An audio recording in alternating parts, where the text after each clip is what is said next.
Hello friends, मैं आपका mentor A.K. Singh और आज फिर हम अपने BILS 02/102 को देख रहे हैं।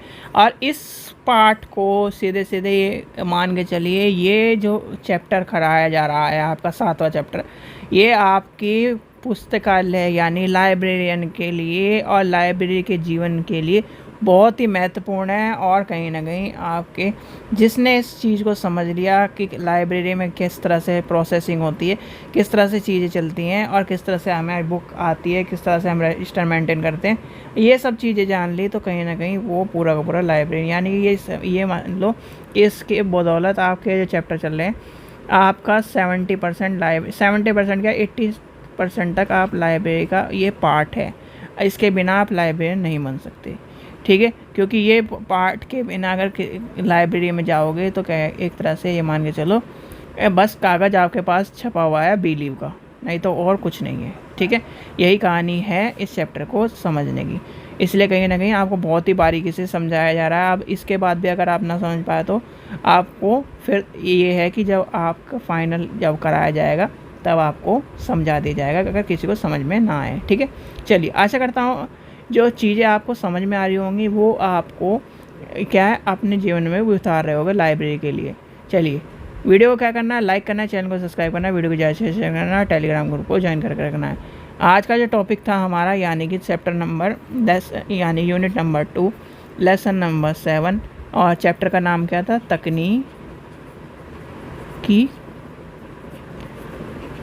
प्रक्रियाकरण, ठीक है। अब इसकी बात आती है यानी कि प्रोसेसिंग सेक्शन जो है आपका तकनीकी प्रक्रियाकरण का जो कार्य होता है, तकनीकी अनुभाग को कहीं ना कहीं या पुस्तकालय के अनुभागों को तकनीकी अनुभाग की बहुत सारी महत्वपूर्ण बातें होती है। सीधे सीधे मान के चलो प्रोसेसिंग सेक्शन जो होता है और कहीं ना कहीं आपका जो टेक्निकल सेक्शन है उसे हमें क्या करना, जोड़ना है। आजकल क्या चल रहा है आपका, जितनी भी किताबें हैं वो सारी की सारी क्या बन गई हैं, ई बुक, क्या बन गई है, ई पुस्तकालय यानी कि। और दूसरा क्या बन गया है, ई कैटलॉग, कैटलॉग में क्या बन गया, ई कैटलॉग, ठीक है, ई कार्ड, ठीक है। ये सब चीज़ें आ गई हैं। ये क्या कर रही हैं, ये आपके पुस्तक अर्जन में, पुस्तक के चयन में और पुस्तकालय के जीवन में कहीं ना कहीं एक तरह से चीज़ों को लुप्ता रही। अब जैसे कि आपका ड्यू डेट स्लिप थी और कहीं ना कहीं जो चीज़ें थी वो क्या कर रही है, कंप्यूटर में ऐड हो रही है, यानी कि आपका बार कोड लग जाता है आपकी किताबों पर और आपने बार कोड में यानी बार कोड से स्कैन करा और उसमें आज की डेट डाली और कहीं ना कहीं जब तक ड्यू डेट हो रही है तब तक की डेट अब ऑटोमेटिकली 1 हफ्ते तक की आ जाती है। नाम जैसे स्टूडेंट के नाम पे चढ़ानी है किताब, वो उस तरह से चली जाती है। तो ये सब चीज़ें आपकी कहीं ना कहीं तकनीकी प्रक्रिया में आपको देखने के लिए मिल रही है। अब तकनीकी प्रक्रिया में आपका क्लास यानी सबसे पहला पॉइंट आता है वर्गीकरण, यानी कि वर्गीकरण प्रक्रिया। क्या है, वर्गीकरण प्रक्रिया, जिसे क्या कहते हैं, क्लासिफिकेशन प्रोसेस। अब वर्गीकरण प्रक्रिया में सबसे पहला आता है एक्सेशन, यानी कि एक्सेशन नंबर जो है यानी कि परिग्रहण संख्या। परिग्रहण संख्या देने के बाद कार्य क्या होता है, वर्गीकरण का होता है। किसका होता है, वर्गीकरण का होता है, जो पुस्तक को विशेषता के आधार पर विशेष विषय और के अंतर्गत रखती है। मान लीजिए आपकी किताब है, हिस्ट्री किताब है, मान लीजिए कोई इंग्लिश की किताब है, कोई मैथ की किताब है, तो उसी हिसाब से तो रखोगे आप, ऐसे थोड़ी कि कहीं भी रख दोगे। तो उसी हिसाब से यानी कि परिग्रहण संख्या के बाद हम क्या करेंगे, उसकी पुस्तकों को विशेषता के आधार पर से बांटेंगे और उसे यानी कि एक कर्मचारी आवश्यकता अनुसार पुस्तकों के वर्गीकरण को और क्लासिफिकेशन को करेगा। अब वर्गीकरण कार्य क्या होगा, काफ़ी महत्वपूर्ण होता है और कहीं ना कहीं ये सबसे इम्पोर्टेंट है। यानी कि आपका इम्पोर्टेंट क्यों है, देखो वर्गीकरण कार्य को एक बार चलो हम इम्पोर्टेंट इसलिए कहते हैं क्योंकि उस एक तरह से नंबर कहा जाता है। भाई हमने क्या कर दिया, आपकी हर बुक की एक आइडेंटिफिकेशन दे दी, आइडेंटिफिकेशन नंबर दे दिया और उसी हिसाब से वो उसका क्या कर दिया, हमने उसे कह दिया कि भाई आप आपका ये आइडेंटिटी है, आपकी एक क्लास है। जैसे कि आप क्या करते हो, आपका क्या है, 7वीं 6ठी क्लास है, तो 6ठी क्लास में ए सेक्शन में आप पढ़ोगे, आप बी सेक्शन में पढ़ोगे, आप सी सेक्शन में पढ़ोगे। तो क्या कर दिया, ऐसे यहाँ पर हिस्ट्री की किताब रखी है, यहाँ इंग्लिश की किताब रखी है, यहाँ मैथ की किताब रखी है। तो किस बदौलत, अब इसमें क्या आ जाएगा, टाइटल, प्रस्तावना यानी preface, table of content, book की बात आ जाएगी, और बुक रिव्यू, यानी कि इसमें सारी सारी चीज़ें चलती चल जाएंगी। और कहीं ना कहीं हम किस आधार पर देख रहे हैं, आपके क्लासिफिकेशन के आधार पर, यानी कि जिसके कहीं ना कहीं पुस्तक का वर्गीकरण को आसानी से पता चलाया जा सके। तो उससे सबसे पहले टाइटल, फिर कंटेंट, फिर उसके क्या है बुक की जो रिव्यू है, उस तरह से। अब यहाँ से बात आती है थोड़ा सा आगे वर्गीकरण निर्धारण की। सॉरी, तो इसके अंदर क्या पढ़ना है, यानी कि वर्गीकरण प्रक्रिया के अंदर हमें पढ़ना है, पहला नंबर आ जाता है आपका वर्गीकरण निर्धारण। वर्गीकृत का निर्धारण, ठीक है। जब पुस्तक का यानी पुस्तक के बारे में ज्ञान होता है तो यह पुस्तक का विशेष विषय की है कि ये पुस्तक वर्गीकरण की पद्धति के अनुसार है या उसके वर्गीकरण का निर्धारण किया जाता है। तो मुख्यतः पिछले पृष्ठ के या पिछले जो उसकी चीज़ें हैं उसको एक तरह से पेंसिल से लिखा जाता है। किससे लिखा जाता है, याद रखना बच्चों, एक चीज़ याद रखना, कभी भी जो लाइब्रेरियन होता है वो पेन का यूज़ बहुत ही आखिरी में करता है। किस में करता है, आखिरी में, पेंसिल, PANSI, यानी कि पेंसिल का यूज़ करता है। आपकी पेन का नो पेन यूज़, ठीक है, पेंसिल का यूज़ करता है, ठीक है, पेंसिल का यूज़ करता है। और पेंसिल का यूज़ करके वो एक तरह से, जैसे आपका नंबर भी डालना है, जैसे आपकी किताब पे नंबर डालना यानी कि 102, तो वो क्या करेगा, पहले पेंसिल से डालेगा, फिर उसके बाद जब हो जाएगा कि हाँ कि ये सही है कि पेंसिल यानी नंबर है, तो उसके ऊपर पेन फेर देते हैं। ये है कहानी। और बहुत सी जगह आपने देखा होगा लाइब्रेरी में पेंसिल से ही नंबर लिखे हुए हैं, तो कहीं ना कहीं वो भी वही वैलिड है, वो वैलिड है आपके लिए, ठीक है। दूसरा इसका हिस्सा आता है, यानी कि इसके अंदर वर्गीकरण में आपको ये चीज़ें आती है या आपको पता होना चाहिए। फिर आ जाता है अलॉटिंग बुक नंबर, यानी क्या करना है हमें, आपका क्या करना है, अलॉटिंग बुक नंबर, आपको जो बुक नंबर है उसको अलॉट करना है। अब अलॉटिंग बुक नंबर क्या आ जाता है, यानी कि आपका अलॉटिंग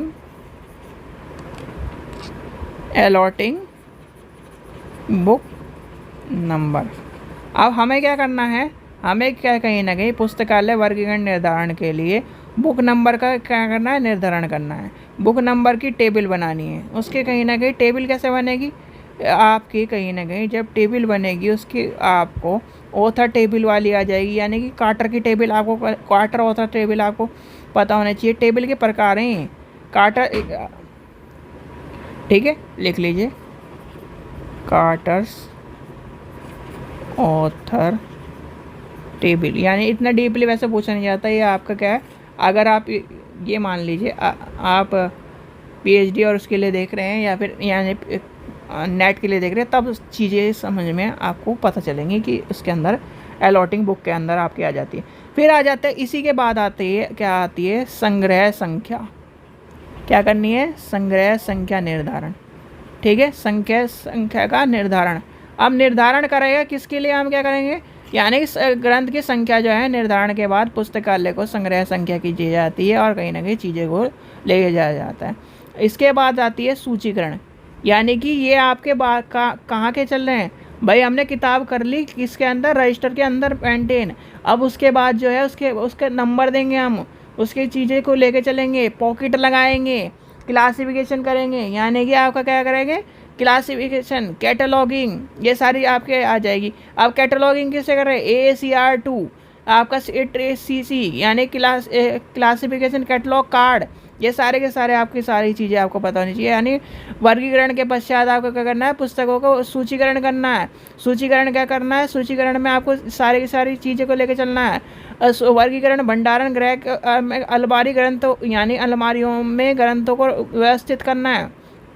ये सारी चीज़ें कब आ रही हैं, आपकी ये प्रक्रिया चलती आ रही है भैया। आपकी ऐसे ही नहीं आती किताब का हमने पहले सूची बनाई, सूची के बाद हमें किताबों को एक तरह एक एनालिसिस करा, फिर ऑर्डर लिया, फिर उसके बाद हमने किताब मंगाई, वेरिफिकेशन करा, वेरिफिकेशन करने के बाद रजिस्टर मेंटेन करा, रजिस्टर मेंटेन के बाद हम उसे क्या करेंगे, उसके सारे के सारे नंबर लगाएंगे, उसके अंदर ड्यू डेट स्लिप चिपकाएंगे, हम उसके अंदर पॉकेट लगाएंगे, हम उसके अंदर क्या करेंगे, सीक्रेट नंबर डालेंगे। सीक्रेट नंबर का आपको कॉन्सेप्ट पता है, चलो सीक्रेट नंबर का भी कॉन्सेप्ट बताऊंगा मैं, ठीक है। तो ये सारी चीज़ें क्या होती हैं, हमारी चीज़ें क्या करती हैं, इस तरह से एनालिसिस चलती रहती है। अब इसके बाद आती है आपका अदर प्रोसेसिंग वर्क। इसे आपका जो मैंने अभी बताया अदर प्रोसेसिंग वर्क के अंदर आपकी सारी चीज़ें आ जाएंगी। अदर प्रोसेसिंग वर्क, इसमें क्या आ जाएगा, पहले आ जाएगा लेबलिंग करना। अब लेबलिंग क्या करना है, लेबल में जैसे ही मान के चलिए आपका क्या है, एक बुक के पीछे यानी कि ये बुक है, मान के चलिए लाइब्रेरी साइंस की बुक, इसके अंदर यानी कि इसके अंदर आपको क्या मिलेगी, एक अथॉरिटी स्लिप मिलती है, यानी कि प्रमाणीकृत स्लिप मिलती है, जिसमें क्या लिखा रहता है, ACC नंबर लिखा रहता है और उसका क्या है, इंस्टीट्यूशन का नाम। जैसे राष्ट्रीय टंडन की बात करें, इग्नू की बात करें, इग्नू सेंट्रल लाइब्रेरी, राष्ट्रीय टंडन सेंट्रल लाइब्रेरी, इस तरह लिखा मिलेगा आपको, और कहीं ना कहीं चीज़ आएगी। लास्ट पेज पे क्या मिलता है, यानी कि एक आपको मिलेगी due date slip. Last page पे क्या मिलेगी, ड्यू डेट स्लिप, और उसमें लिखा रहेगा कि अगर आप एक बुक जमा नहीं कराते हो या फिर एक भी करते हो तो आपको फ़ाइन लगेगा, ठीक है। उसमें क्या लिखा रहता है, author name, title name, accession number आपका या फिर कॉल नंबर, ठीक है। एक फिर आती है पॉकेट, जिसे जिसे क्या करते हैं, यानी कि पॉकेट आपका यानी कि ये जो मेन पेज है, फ्रंट पेज है, उसके यहाँ पर भी मिल जाती है, ठीक है। बुक के जो क्या है, बुक का पॉकेट क्या है, पुस्तक के पिछले कवर के पेज के अंदर रखी जाती है, या फिर आपको क्या है, बहुत सारे इसके यानी कि फ्रंट पेज के पीछे भी लगाए जाते हैं। तो ये आपकी क्या है, पॉकेट आपको देखने को मिलती है। ऐसी होती है पॉकेट, इस तरह की होती है। इसमें क्या होता है, कार्ड रखा जाता है, यहाँ पर एक छोटा सा कार्ड रखा रहता है, उसमें सारी चीज़ें लिखी रहती है। फिर आता है पुस्तक कार्ड, जिसे बुक कार्ड कह रहे हैं हम, क्या करें, बुक कार्ड। उस क्या होता है, बुक कार्ड ज़्यादातर आपको देखने के लिए मिलता है। बुक कार्ड में आपका क्या है, प्रत्येक पुस्तक के क्या उसकी सारी चीज़ें होती हैं, और वो कितने साइज़ का होता है, 5x3 इंच का होता है, 5x3 का इंच का आपको देखने के लिए मिलता है। सीक्रेट पेज, यानी सीक्रेट पेज की कहानी सुन लो। और जो भी स्टूडेंट क्या कर रहा है, UGC नेट की तैयारी कर रहा है, वो मात्र 100 रुपये में हमसे बुक ले सकता है। सीक्रेट नंबर आपको कहानी पता होनी चाहिए। देखो सीक्रेट पेज की कहानी सुन लो, या सीक्रेट नंबर की, इस पेज की नंबर की कहानी सुन लो। देखो नंबर डालेगा, क्या डालेगा, वही ACC नंबर डालेगा इसमें, ठीक है। अब हर लाइब्रेरी का एक सीक्रेट नंबर होता है। जैसे मान के चलिए आपके घर का एक कोड है, और वो सिर्फ आप 4 मेंबरों को पता है, यानी कि एक रोल लाइब्रेरियन को पता रहेगा, एक मैनेजमेंट पहली बात तो मैनेजमेंट कमेटी को पता ही नहीं होता, सिर्फ लाइब्रेरियन को, यानी कि लाइब्रेरी को के जो मेंबर होते हैं उसे पता होता है, लाइब्रेरियन, जूनियर लाइब्रेरियन, और जो उसमें काम कर रहा है उसे पता होगा, ठीक है। अब सीक्रेट नंबर का क्या बेनिफिट होता है, मान लीजिए कोई बच्चा है या कोई व्यक्ति है, पाठक है, उसने सारे पन्ने फाड़ दिए, पहला पन्ना फाड़ दिया, इसके यानी दूसरा पन्ना फाड़ दिया, तीसरा पन्ना फाड़ दिया। कुछ ऐसी आइडेंटिफिकेशन हम करते हैं, लाइब्रेरियन क्या करता है, कुछ आइडेंटिफिकेशन इस तरह कर देता है कि क्या करता है, अगर वो सारे पन्ने फाड़ दे तो उसे क्या है, पहली बार जो क्या कर रहा है, नहीं आ रहा है बच्चा, तो उससे सीक्रेट नंबर से हम क्या करते हैं, किताब पता चलाते हैं। अगर वो फटा हुआ है तो कहीं ना कहीं इसका मतलब ये है कि बच्चे ने वो हमारी किताब को चोरी करके वही पन्ना फाड़ा है।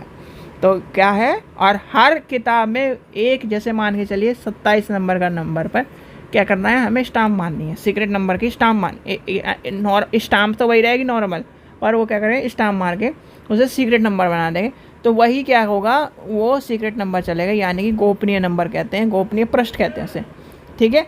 तो इस चीज़ का ध्यान आपको पता होना चाहिए। फिर आता है यानी कि कैटलॉग कार्ड आपको सूचीकरण यानी कि सूची पर जो पत्र को का निर्माण होता है और कहीं ना कहीं चीज़ों को चलता है। फिर आपका आ जाता है फील्ड कैटलॉगिंग कार्ड के बाद आपका आ जाता है स्लीविंग ऑन द बुक, यानी कि पुस्तक को निर्धारण करने की व्यवस्था और कहीं ना कहीं उसका सीक्वेंस लगाने की व्यवस्था। तो ये आपका क्या है, तकनीकी क्षेत्र में हमें सारी चीज़ें पढ़नी है। इसके बाद आ जाता है पुस्तक चयन और जन का विभाग स्थापना। ये जो चीज़ है आपको बताइए, सीक्रेट नंबर, इन्हें कहीं ना कहीं गांठ मार के या फिर ऐसी जगह लिख लो जब आपके लाइब्रेरी के जीवन में काम आए, ठीक है, क्योंकि ये आपके लिए इम्पॉर्टेंट है, ठीक है बच्चों। चलिए, आशा करता हूँ आपको वीडियो पसंद आई। वीडियो पसंद आई तो लाइक करें, चैनल को सब्सक्राइब करें और वीडियो को ज़्यादा से शेयर करें। और इसे बिल्कुल भी हल्के मत लेना, ये टॉपिक ऐसे हैं, अगर इसे आपने नहीं समझा, अगर अभी भी देखो ना समझ में आए, कमेंट करो, ठीक है, मैं फिर समझाऊँगा, ठीक है। पर ये है कि अगर आपने अभी नहीं समझा तो आपको दिक्कत हो जाएगी। इसका यानी कि बिलीव करने का कोई फ़ायदा नहीं है। मैं साफ कह रहा हूँ, साफ शब्दों में कह रहा हूँ, बिलीव करने का कोई फ़ायदा नहीं है। कागज़ आपके पास बहुत हैं, ठीक है। कागज़ आप कहीं से भी छपवा लोगे, बहुत सारी यूनिवर्सिटी आजकल कागज़ छाप के दे रही है। कागज़ छाप के मतलब दे रही है, आप पेपर दो और क्या है, एक तरह से आपको परसेंटेज भी अच्छी बना के दे देंगे या सब कुछ दे देंगे। पर अगर ये नहीं आया, ये आपको रजिस्टर मेंटेन करना है, सारी चीज़ चल जाएंगी आपकी। रजिस्टर मेंटेन और ये सब चीज़ें नहीं आया तो बेकार है, आप लाइब्रेरी लायक नहीं हो, ठीक है। इस चीज़ का ध्यान रखना।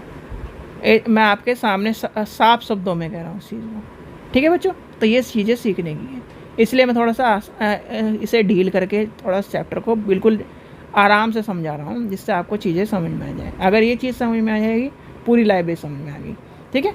आशा करता हूँ आपको वीडियो पसंद आई। वीडियो पसंद आई तो लाइक करें, चैनल को सब्सक्राइब करें, वीडियो शेयर करें। Thank you.